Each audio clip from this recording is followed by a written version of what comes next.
من حرفا رو کاملا گوش میدادم. وقتی که تمام میشد مقایسه میکردم با نفر قبلی و نفر قبلی و نفر قبلی، میدیدم منشأ همه این خبرها یک کانون واحد است و یه لبخندی میزدم، میگفتم خیلی ممنون، شبهکم الله بالخیر و العافیه، ما از شما تشکر میکنیم.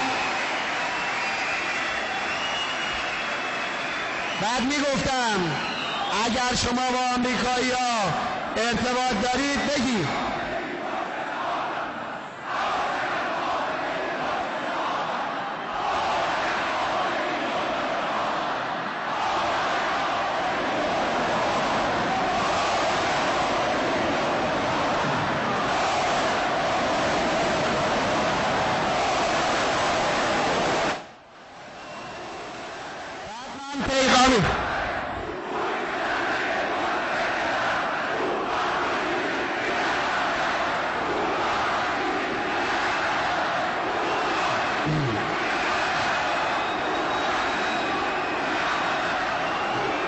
بعد من یک پیغام برای آمریکایی‌ها میدادم که آقای فلانی اگر با آمریکایی‌ها ارتباط داری بگو که ملت ما دست شما رو خونده است و فریب این طراحی‌های شما رو نخواهد خورد.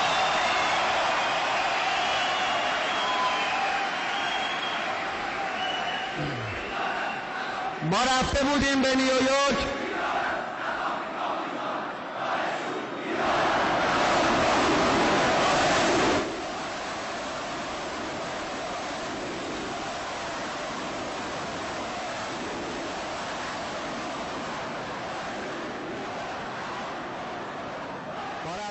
آمریکا در جلسه شورای روابط خارجی.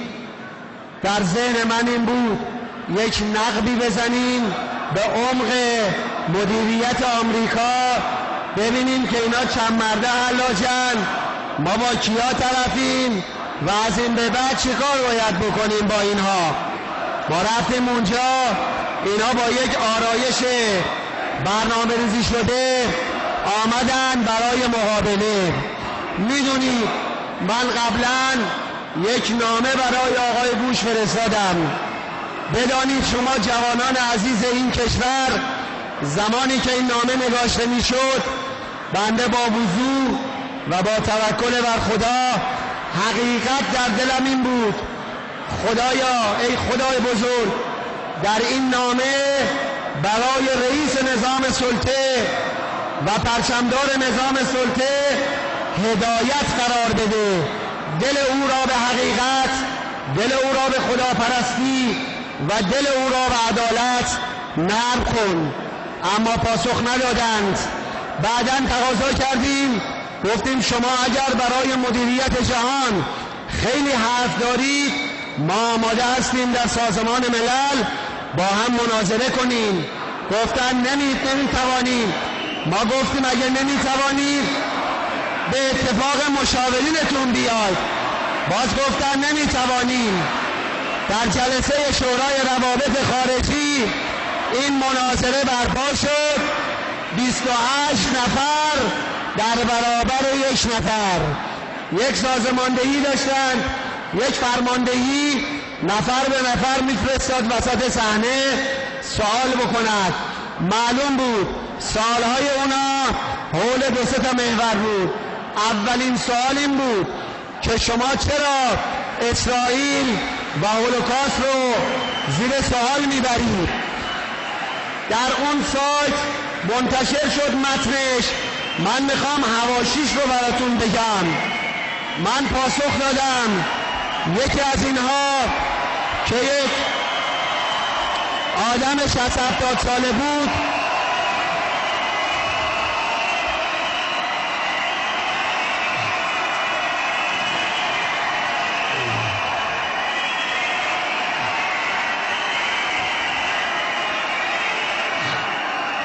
برای اینکه بدونید چه خبره من از اینجا میبینم براتون تعریف میکنم. بدانند پیشتر از ما پیشگامان ما در راه دفاع از آزادی حقیقی و استقلال و عدالت مثل شهید رجایی جانشان و تنشان را سوختند.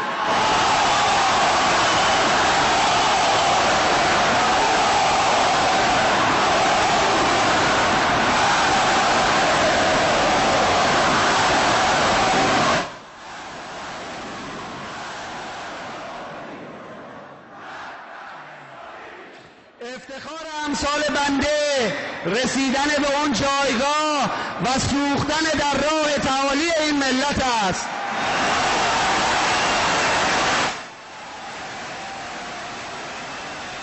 اما آمریکایی‌ها بدونند اگر 1000 بار در راه آرمان‌های این ملت همه وجودمان بسوزد 1 سانتیمتر از آرمان‌ها عقب نشینی نخواهیم کرد.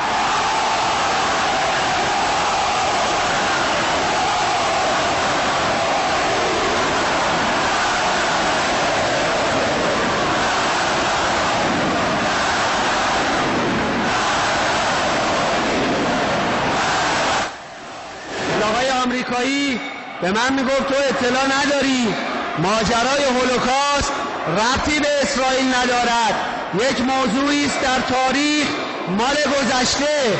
من به ایشون گفتم اگر متعلق به گذشته است شما چرا الان انقدر روی اثباتش اصرار دارید؟ شما چه نتیجه‌ای می‌خواهید در محیط سیاسی امروز بگیرید که کسانی که علیه هولوکاست فریاد میزنند اونها رو به سلابه میکشید و به زندان میکشید؟ ما که پشت دست شما رو خوندیم، شما همه عناصر وابسته به صهیونیست جهانی هستید و ما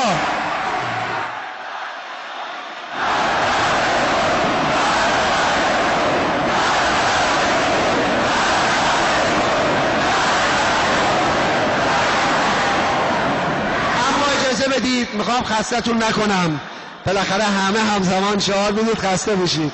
میخوام یه صحبتی هم درباره عدالت کنم. عزیزی پرسیدن مهرورزی و عدالت رو تعریف کنید. من میخوام بگم مهرورزی یعنی این که تمام این مطبوعات و سیاسیونی که به احمدی نژاد به ناحق فحش و بدوی را میگن، احمدی نژاد همه اونها رو از ته دل دوستشون داره.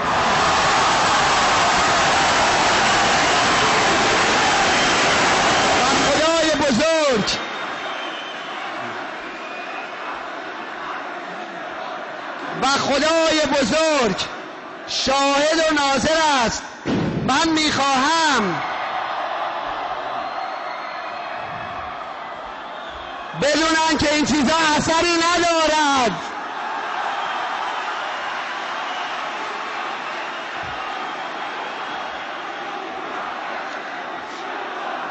خدا شاهد است که حاضر نیستم ذره‌ای به اونها آسیبی وارد بشود یا در مسیر تعالی و رسیدن به قله‌های کمال اونها هیچ خللی وارد بشود.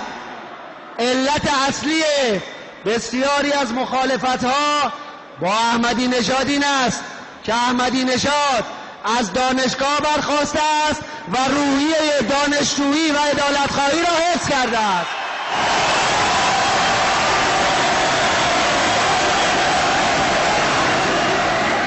حالا که گروه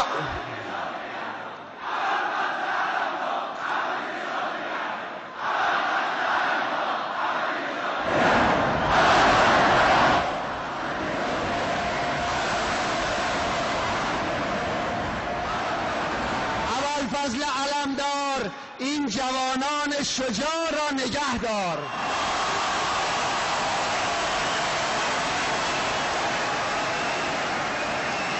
اما بذارید یکی دو جمله هم درباره عدالت با شما صحبت کنم.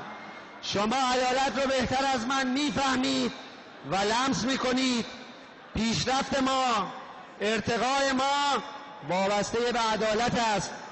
عدالت محور جامعه اسلامی و آرمان بلند